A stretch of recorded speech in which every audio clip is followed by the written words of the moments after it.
we're still expecting more because last week we got one from UNDP, and we are still expecting 5 non-invasive ones.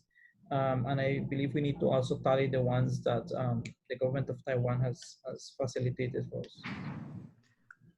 In your expertise, how many ventilators do we need?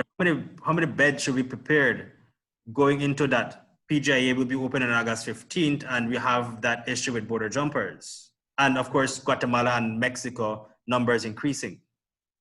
I don't know that anybody can give you a number in terms of how many you should prepare for, because it's a dynamic process. And even if you do a straight mathematical model, it doesn't necessarily work out like that. And you can see it in a health system such as the US that is having much more resources than we have, and get overwhelmed rather quickly.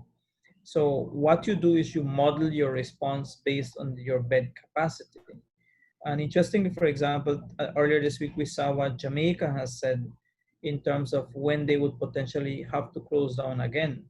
And I believe, again, we have to go back and review what it meant, but they said 2.5% increase is their threshold. And I am assuming that that's from when they open the airport. If they have a 2.5 increase in the number of cases from when they open to when they would have to close, we assume that 2.5% is based on the bed capacity they have.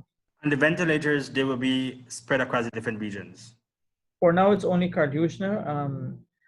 Western Hill region has been asked to set up a ventilation system for invasive ventilation, and Orange Walk as well.